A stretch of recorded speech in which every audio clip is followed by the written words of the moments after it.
So thank you for arriving in this room today and for the event for the weekend. I know Hayley and Annika have worked so hard to put it together. And I know that this morning, if you've been here all day, you've probably had a lot of movement and probably a lot of meditation.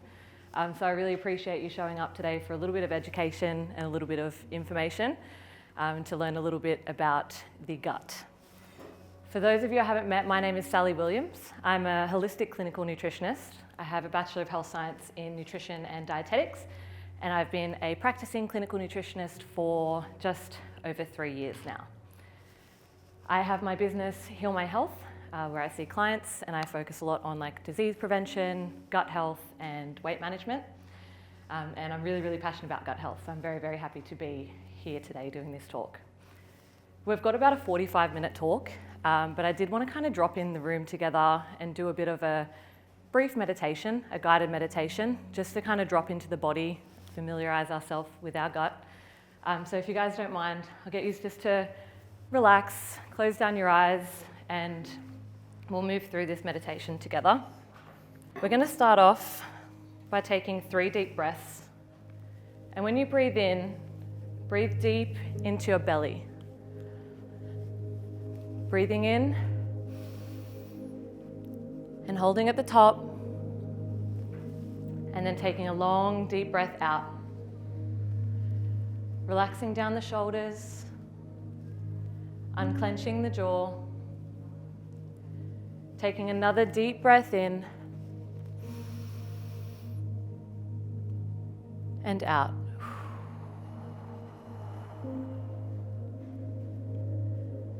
Taking a big breath in, into the tummy, feeling the belly expand, and out.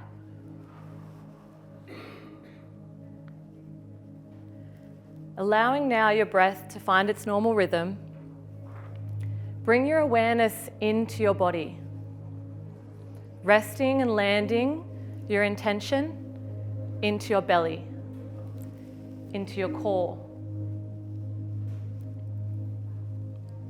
Here, running through the center of your body, is a driver of vitality and well-being. Your gastrointestinal tract.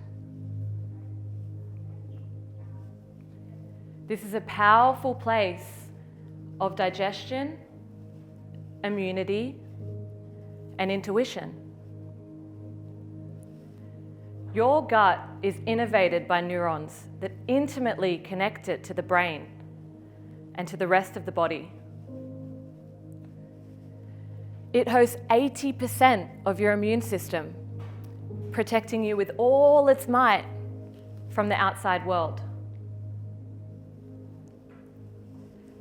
Your gut is in constant chemical communication with you. So I invite you to communicate with it now. Imagine a healing white light pulsing in your abdomen, low in your belly, growing with each inhale until it's glowing from within. This white light is creating a sense of calm and contentment. It is signaling from spirit to body that you are okay. Building and nourishing this bidirectional neurological pathway from your spirit to your gut.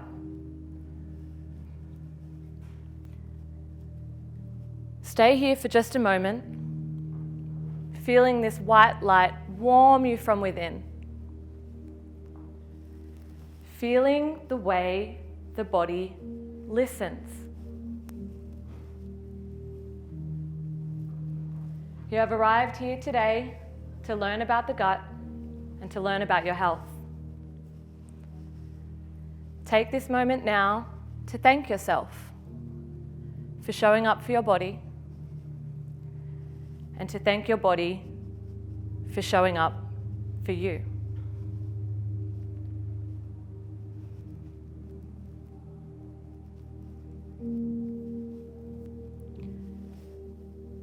Slowly, you can bring your awareness back to the room, wiggling your fingers and your toes if you need. Whenever you're ready, you can open your eyes and we'll get into our talk today. Thank you, guys. And hello to those who have arrived. I'll just reintroduce myself. My name is Sally. I'm a holistic clinical nutritionist, and we've got our talk today. It's about a 45-minute talk on gut health. Today we're going to be talking about a couple of different topics. Let me just turn this music down. But before we do, just to wake up the body a little bit, because we've just meditated, and we're going to get into a lot of information, so I don't want anyone falling asleep. So if everyone can just stretch up your arms for me and just give them a little shake off all the meditative energy. Put them out the front a little bit, have a little bit of a laugh. Nice, and resting your hands, there's all that energy when you shake them out. So we're going to get into our gut health talk today, guys. We're going to be talking about a couple of different things, 4 topics really, and we can work our way through. So the first topic we're going to be looking at is the gut microbiome overall. And then we're going to be going into some evidence and research, which I find really cool, really helps us understand why we know what we know. And then we're going to be talking about fermented foods and fibre, which is really like actionable steps that you guys can take in your life after leaving today that you can do to improve your gut health overall. So let's get into the microbiome. I'm going to keep you on your toes and just see where the room is at, but put your hand up if you generally know what the microbiome is. Nice, okay, we have a good handful. There's it's kind of a buzzword in the health industry now. So the gut microbiome, or the microbiome in general, is the collection of live microorganisms that live in and on our body, and they have all different functions in our body.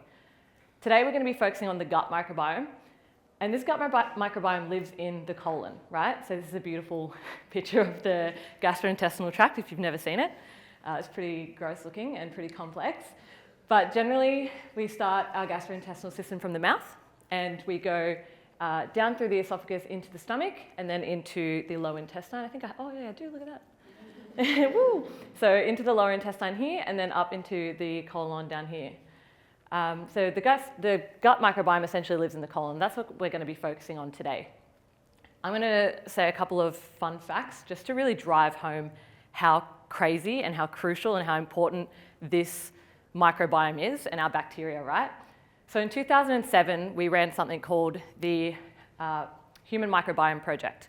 Essentially, there was a Human Genome Project where we mapped all the genome of the human body. And then in 2007, we did the Human Microbiome Project where we mapped out our gut bacteria. We discovered that there are 39 trillion microbial cells on our body, which is pretty much an unfathomable number to the human brain. But we also know that humans have about 30 trillion human cells. So essentially, we are more bacteria than we are human, which is a pretty crazy thought, right? The gut microbiome, or the microbiome itself, has been likened to something as a second brain. It's been likened to a forgotten organ. And also, we have been likened as humans as a vessel, essentially, for the microbes that live on us, which is a disturbing thought. But nonetheless, these are things that scientists have come up with to kind of drive home how crazy this system is, right? The gut microbiome itself, which is what we're talking about today in the colon, essentially weighs roughly 1.5 to 2 kilograms, which is about the same as the brain.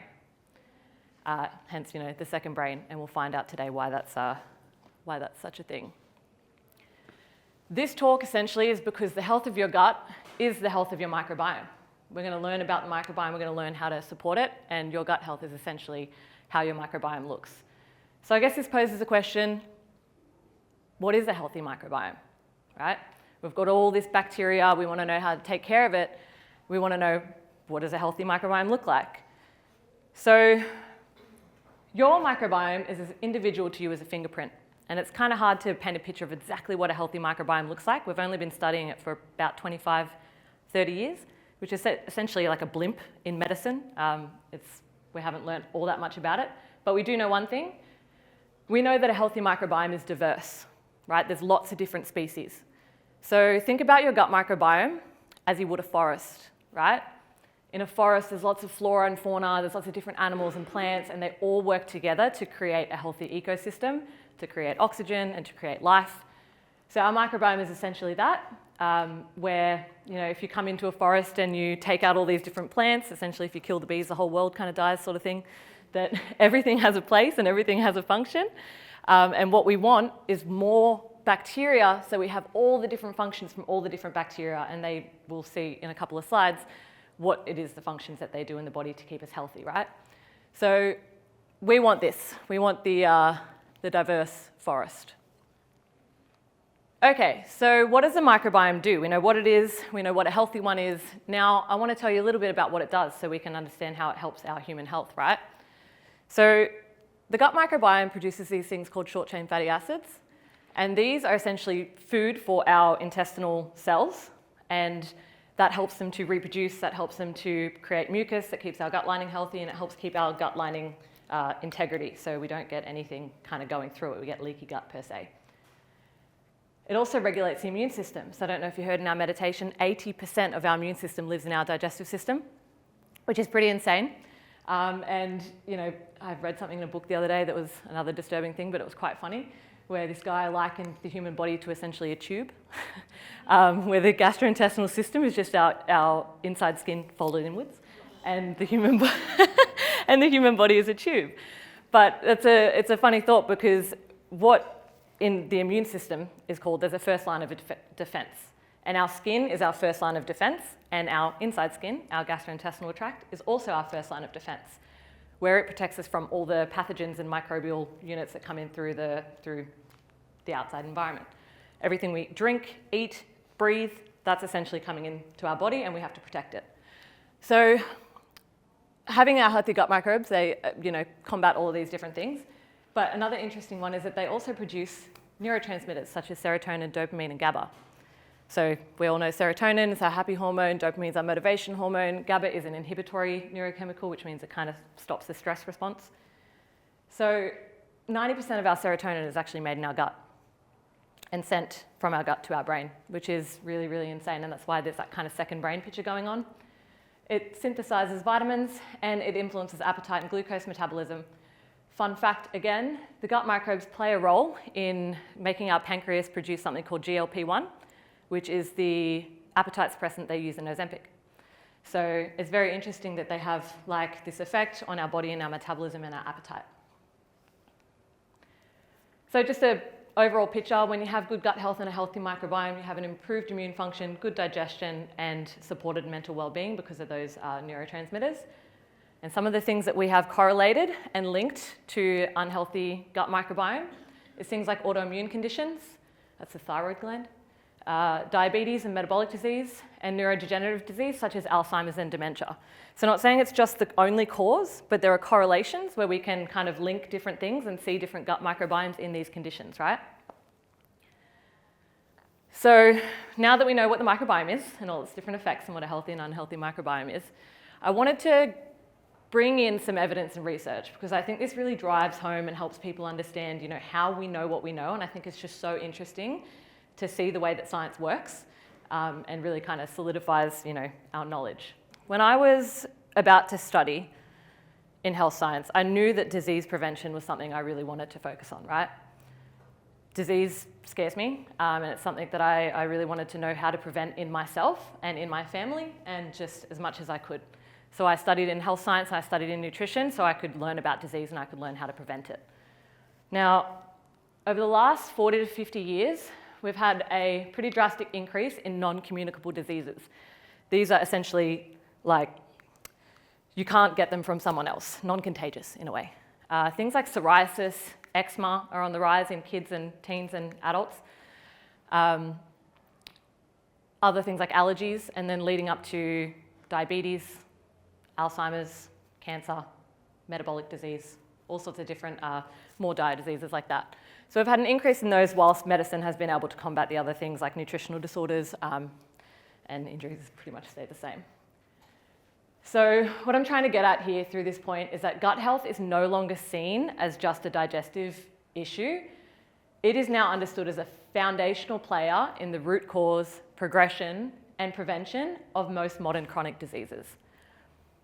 Research has shown that the balance and diversity of the gut microbiome have a direct impact on inflammation, immunity, metabolism, and mental health. So what we can see basically is that one of the root causes of chronic disease is inflammation. In most diseases, there is inflammation previously and during. One of the biggest things with having a healthy gut is being able to regulate that immune system and essentially inflammation in the body, right? You don't have to read all of this. I'll talk you through it. It's a bit of a wordy slide. But this I found really, really cool because this is how we know. This is the studies that go on in all the lab research, right?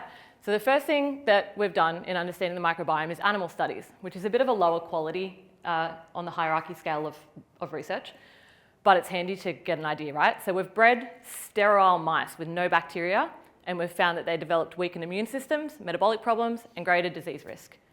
Then we've transplanted microbiomes, healthy and unhealthy, into these mice, and we've found that we could directly correlate and directly transfer traits like obesity, inflammation, and insulin resistance, which is pretty insane. So that was in mice. And then moving up, the Human Microbiome Project, like I talked about, 2007, we compared the microbiome of healthy individuals with people with diseases, and we basically found that people with disease states like type 2 diabetes or metabolic diseases have a lower microbial diversity than those in healthy populations.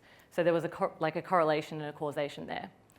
And then lastly, we've done dietary intervention trials, which we're going to go through in a minute, looking at an actual piece of research where we feed people fibre, fermented foods, that sort of stuff, and we can see changes. And we can see decreases in inflammation, decreases in insulin resistance, and even boosting mood. One last thing as well, so this one I found really interesting, I wanted to bring it to you guys. We've actually tracked the microbiome of immigrants from non-Western countries into countries with Westernized style lifestyles and diets, and we've found an immediate decrease in microbial diversity. So tracking these people, we can see that their fibre-degrading enzymes and microbiome has gone down, which is a negative thing, and the bacterioid strains, which are pathogenic, go up. And one of the biggest drivers for these changes is the Westernized style diet. There are other factors as well, issues with sleep and stress, sedentary behaviour, all that kind of stuff. But the Western diet is a massive driver. So I wanted to bring you guys some research. This one was done at Stanford School of Medicine in 2021. And I actually got this piece of research off, I've read his book and he was on the Huberman podcast, and I found this piece of research really interesting. So what they did was they wanted to see what a diet high in fibre or a diet high in fermented foods would do to someone's microbiome and immune system, right? They wanted to kind of track that. So what they did is they made two interventions, a high fibre diet where they increased fibre in people's diets from 21 to 45 grams per day, and then they did a fermented foods where they increased fermented food intake from 0.4 to 6.3 serves per day. What they were doing is they were doing stool samples and blood samples for microbial function, composition, metabolic output, and then the immune system function as well through the blood. So the results, which is, what we're kind of looking for, what can we actually do and what happens when we bring these foods into our diet. So fermented foods had a group-wide decrease in inflammatory markers in their body and an increase in microbial diversity.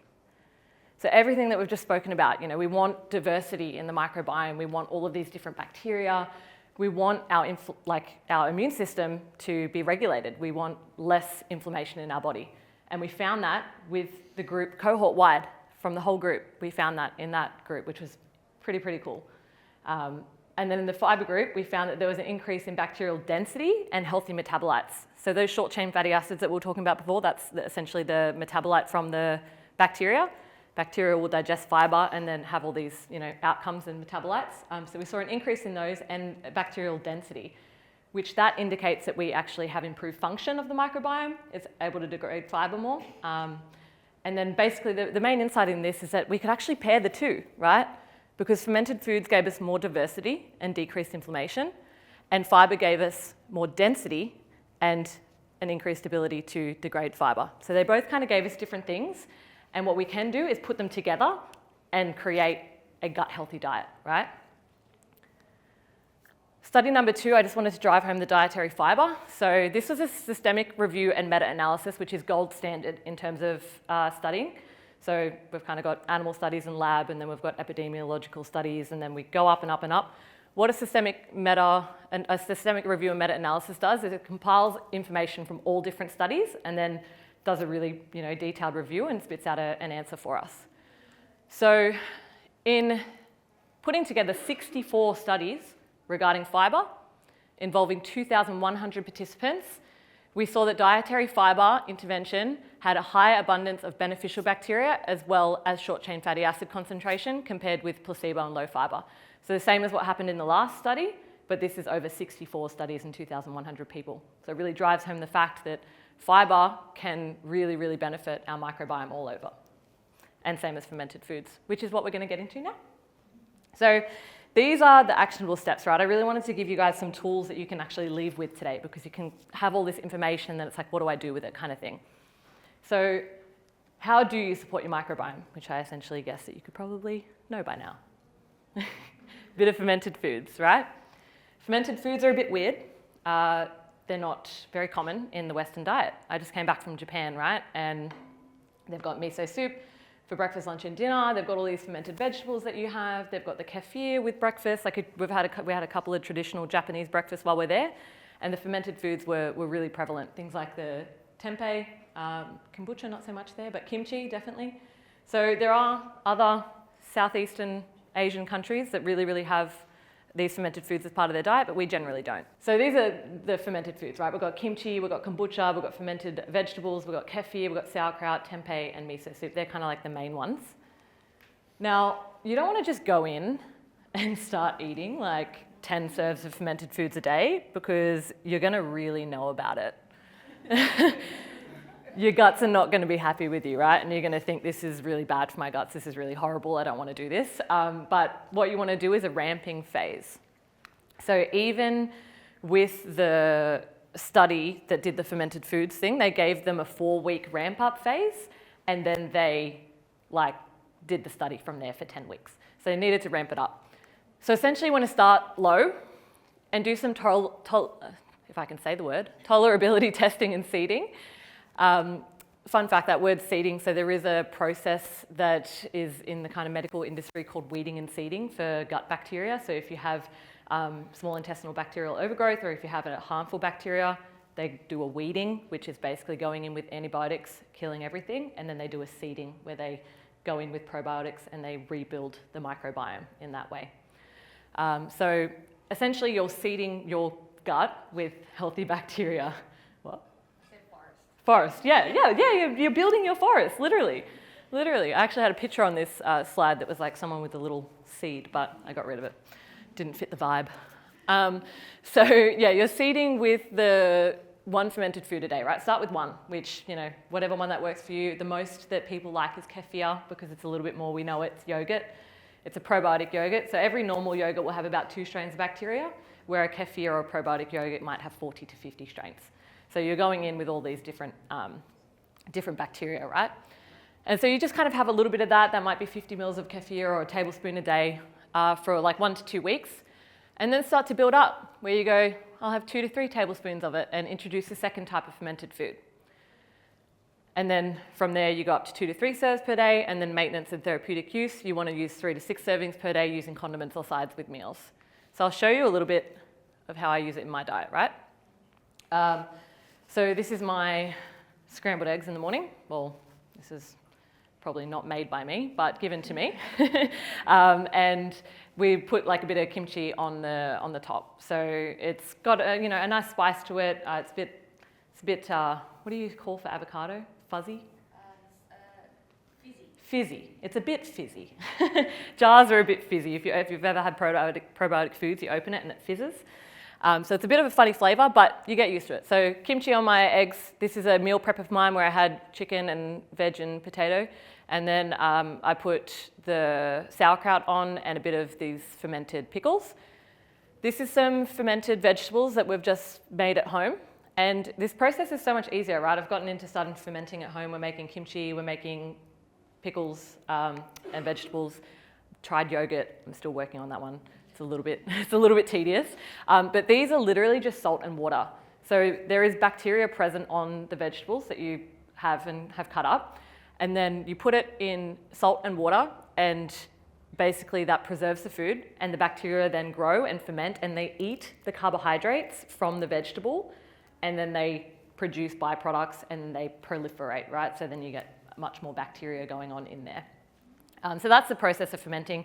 Super, super easy. The kimchi is a little bit more, but you can look up recipes wherever and find them, and they're quite easy. It's a much more cost-effective way to do fermented foods, because fermented foods can be a little bit pricey.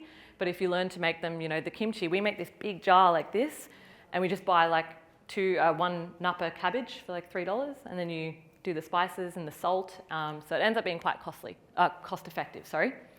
And then this is a bowl of kefir that I've just added with a bit of honey and chocolate, because why not? Choosing your fermented foods, one of the biggest things is that it must be from the fridge, right? This is so funny because I have literally been buying sauerkraut I bought this same sauerkraut for like 2 years that I thought was like the yummiest sauerkraut ever. And I was like, yes, I'm doing good for my gut bacteria. And then one podcast it took for me to realize that I was buying it from the shelf and essentially had no bacteria in it. So now I buy everything from the fridge, of course. So that's what keeps the bacteria alive. So make sure it's from the fridge. Check that it doesn't have loads of added sugar or artificial sweeteners, because they kind of come, like you're trying to work on your gut health, sugar and artificial sweeteners aren't that great for it. So you just want to do the whole thing while you're there and make sure that it's not loaded up with this stuff. With kombucha, if you've ever seen apple cider vinegar or the kombuchas that have that weird floaty sediment on the bottom, that's best. That means that it's kind of developing its own microbial SCOBY, if anyone knows what that is, for the kombucha, which is a gross thing. It looks like a potato scallop. So gross. But we love it. I actually kind of if I'm making kombucha, I make it my little, have you ever seen that Simpsons episode where Lisa makes her own bacterial community from her teeth? That's what I feel about my SCOBY. So the kimchi and sauerkraut, make sure it's no vinegar. Essentially, there's a process of pickling and there's a process of fermenting. So pickling, they use vinegar and salt, and there's just no live bacteria in it. Fermenting is just salt and water. So that's why it's so simple at home. Now, the first question someone's probably going to ask is, can I just use probiotics, right? Probiotics are fine, but there's different reasons, there's different benefits from both of them. With your fermented foods, you're going to have a greater microbial diversity. Now, that's one of the biggest things about it, is that there's going to be more bacteria, right? With the kefir, you're getting 40 to 50 different strains. You're probably going to be getting that through your kimchis and stuff as well. Whereas with your probiotics, often they have about 3 to 4, maybe 5 to 6, But they have a higher potency. So it's really good for things like populating quickly after antibiotics or whatever else. So you can kind of go in with probiotics after antibiotics and look at getting all of that extra bacteria. But day to day and your general maintenance of your gut health, it's really good to have the more diversity coming in, right? You also get other benefits from the foods with the vegetables. You get bioavailable nutrients, because what the microbes do when they break down the food is they actually make the nutrients more bioavailable. So when you're having the veggies that are fermented, you're unlocking a lot more of your vitamin Bs, your vitamin Cs, your vitamin As and Ks.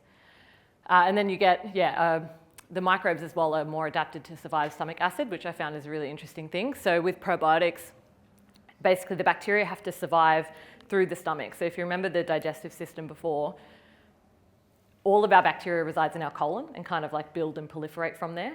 But they're not really adapted to surviving the acidity of the stomach. So when you have a probiotic, it can go in the stomach and you can essentially kill a lot of the bacteria there before it even reaches the colon. Whereas the fermented foods is essentially an acidic environment, so they're going to survive through that and make it to the colon.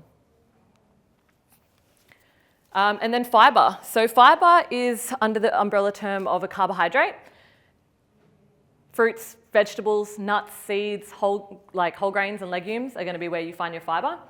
But you can say, yes, just eat more fruits and vegetables, but I find that very, oh sorry, my hair's getting caught on this thing. I find that very chat GTP level nutrition advice, let's just increase our fruits and vegetables. We all know that. So what I really wanted to do today is give you guys an actionable tool that you might not have done, that you can to assess your fibre intake, right? and we can run through this together. So this is a food tracking app. This is one I use for myself and my clients, and essentially just focusing on fibre, right? So I've started off here with a general Western diet, which is actually recipes from my recipe base. Protein pancakes, chicken burger, tuna bowl, pretty standard. You have a coffee in the day, maybe some cheese and a banana, right? The protein pancakes are healthy ones, you know, there's a bit of oats, there's a bit of yogurt, there's a bit of eggs, like that sort of thing. Chicken burger is just chicken breast with a bit of tomato, lettuce, onion, and then your burger bun. And then the white rice tuna bowl is a bit of spinach with tuna and rice. So all up, this gives us 16 grams of fibre, which is pretty stock standard with a like Australian Western diet.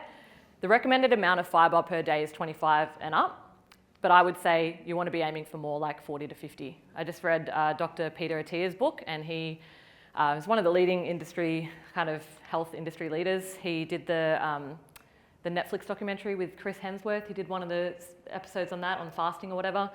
He was talking about how he eats 50 grams over a day of fibre. But similar to the fermented foods, you don't want to just jump from 15 to 50 because you will know about it. So this is an example of how you can track your fibre and increase it slightly, right? This might be over a 2 to 3 week period. You want to go up 6 grams. We have the same exact diet, but on one side we've added 2 teaspoons of chia seeds to your protein pancakes. And we've added some salad on the side of a chicken burger. And then we've also added a kiwi fruit, just another serve of fruit. So you're going from 1 serve of fruit to 2 serves, like we've all been told since high school, eat your 2 serves of fruit. So you can see here, kiwi has 3.6, you get the salad has 1, the chia seeds with 2.4, so you really get that extra 6 grams. Now, starting off with that same diet, we go, okay, I want to increase again and have a little bit more fibre, but this time I'm going to also add in fermented foods, right? We're going to piece all of this together where we're having a bit more fibre and a bit more fermented foods. So we're coming in, instead we're swapping the Greek yogurt with the Culture Co kefir. We're going to top our pancakes with kefir, just to get that extra bacteria, and having some mixed berries for some extra fibre. And then with the chicken burger, we're going to have our salad, but we're going to have some sauerkraut on top. And the sauerkraut, because it's cabbage, it also adds fibre, but it also adds bacteria, right? And then with our tuna bowl, we're going to add kimchi, which is delicious, by the way, with a tuna bowl, because I just feel like it suits the Asian style of eating. And then for some extra fibre, we're going to do nuts at the bottom, 30 gram serve. Now, it's not relevant to the gut health talk, but it's important to kind of note that this all fits within a calorie diet under 2,000 calories. So it's not like adding all of this extra food. You know, if anyone's there going, oh, you know, adding more, it doesn't add much because everything is quite low calorie, everything is healthy, everything is vegetables. So this all fits into a healthy diet. I've got here some of the highest fibre foods. So passion fruit is a hack, guys. I discovered this like a year ago, and I was really, really surprised. So because of passion fruit is essentially all the seeds and the pulp. I don't know if anyone's ever had metamucil or psyllium husk or something like that. If you leave it in the water, it like gelatinizes and it jellifies. Think about passion fruit pulp. It's very like that. It's very gelatinous. It's pretty much pure fibre. And you can get 14 grams of fibre per 100 grams. So if you have 1 kiwi fruit, you're getting, 3 to 4 grams of passion fruit, 3 to 4 grams of fibre, and it's like 30 calories. So it's pretty good way to get fibre in. Kiwi fruit is a great one. Raspberries, pomegranate, avocado, and then looking at your kind of seeds and grains. Oats is great soluble fibre. Chia seeds are great. Lentils, beans, and then your quinoa, your peas. And psyllium husk is a pure fibre. That's what metamucil is, and you can get natural, without the flavourings or whatever. So these are the highest fibre foods, and you can find that all, fitting into your diet in however you see fit. So this is my last slide, guys, and I just wanted to kind of wrap it all up with a couple of different actionable steps, because we've only talked about fermented foods and fibre, but there are other things that you can do for your gut health. So obviously eating the vegetables, the plant-based fibre that you can, eating fermented foods. One of the things you can do is avoiding antibacterial soaps and sanitizers unless necessary, right? We're actually a part of a microbial world, and we've seen, again, looking at all these kind of different studies, that even children that grow up with pets and have more outside nature time have greater microbial diversity throughout their body and in their gut, because they're getting exposed to external microbes. And we live in this like extra sanitized environment where we're just lathering on antibacterial stuff everywhere, right? And washing our hands left, right, and center. So you can buy soaps that aren't antibacterial. They basically just break down oil and whatever else.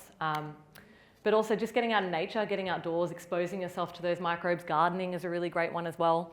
Kind of knowing that bacteria isn't all bad. We're still depacking that after all these years. It's not like bacteria are out there to harm us, all of them anyways. Avoiding processed foods. Everything gut health really just falls in line with your general healthy diets as well, like avoiding high sugary, high fatty foods, high processed foods. Reducing antibiotics as much as possible. Look, I'm not demonizing antibiotics at all. They're definitely necessary in life. They've saved lives. But if it's something that you can kind of ride out a little bit and you don't need to take antibiotics for, then kind of avoid that, which I think general medicine is moving towards that anyways. A lot of doctors will kind of move you away from it if you don't need it, right? And then prioritizing your healthy lifestyle habits such as good sleep, regular movement, and stress management. We've talked about that, like bidirectional communication with the brain. So there's a gut-brain axis is what it's called, where we definitely correlate our gut to our stress. And if there's really a lot of stress going on in the life, you can have a lot of gut regulation as well. But yeah, look, these are all actionable gut health steps that you can take. And that's all with me today. So this is my business, guys, Heal My Health. I really appreciate you showing up for this talk today. And if you haven't got me, I'm always doing, information like this on my socials, and, hopefully doing more gut health talks like this in the future. One last thing as well is that Hayley's one of the co-owners of this event today. So we have a retreat that we're running in September that's got one room left. So essentially we can have, it's an all women's event. But there's one room left, which can essentially be for one person or two friends if you'd like.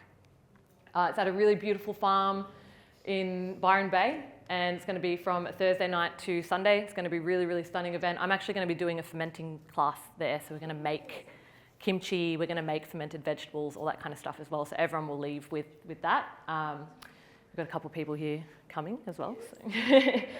So yeah, there is one room left. If you were interested in grabbing a ticket, there was a QR code there that's not anymore. But just talk to me and we'll get it sorted. But yeah, look, thank you so much. I really hope that you guys learned something today, and I hope that you enjoyed the talk. And I will be out and about to chat to you afterwards if you have any questions or if you want to come up and ask any questions after. Thank you so much.